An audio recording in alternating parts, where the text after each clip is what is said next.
تخيل معايا واحد البراند اللي خرجات من السوق لمده ديال 25 عام اللي تقريبا 4 قرن، واليوم رجعت لينا بحله جديده.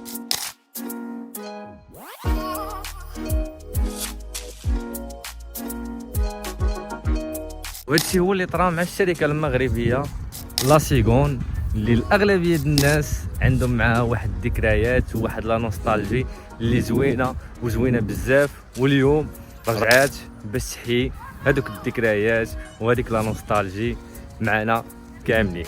ولكن السؤال المطروح هنايا هو علاش الاغلبيه الشركات اللي كاينين دابا كيردوا لينا هاد لي براند القدام للسوق، كيردوهم لينا بواحد الاستراتيجي اللي جداد وبواحد الحله اللي جديده. والجواب على السؤال واضح وباين، هو الاغلبيه ديال هاد الشركات كيخدموا بواحد الاستراتيجي ماركتينغ اللي كتسمى البراند ريفايفل، او اللي كنقولوا ليها الاحياء ديال واحد العلامه تجاريه.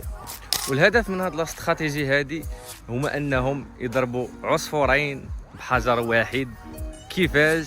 هو انهم يستهدفوا الجيل القديم اللي ديجا عنده واحد لا نوستالجي وواحد الذكريات اللي زوينه بزاف مع هذا المشروب ديال لاسيغون، وكذلك الجيل الجديد اللي كان غير كيسمع بهذا المشروب وما عمرو ذاقو ولا شراه ولا شي حاجه. كذلك الجيل القديم يوصل ذكريات زوينه اللي عنده مع هذا المشروب ديال لاسيغون لهذا الجيل اللي جديد، والنتيجه هنا هو واحد العلاقه عاطفيه اللي قويه بزاف، واللي تقدر تزيد من لو شيفر دافير ديال هاد البراند اللي جات لينا من جديد. ما تنساش الا عندك انت شي ذكريات زوينه ولا شي نوستالجي مع شي براند مغربيه ولا ماشي مغربيه، تخليها ليا في كومونتير وتقول لي الذكريات اللي عندك معها بالضبط.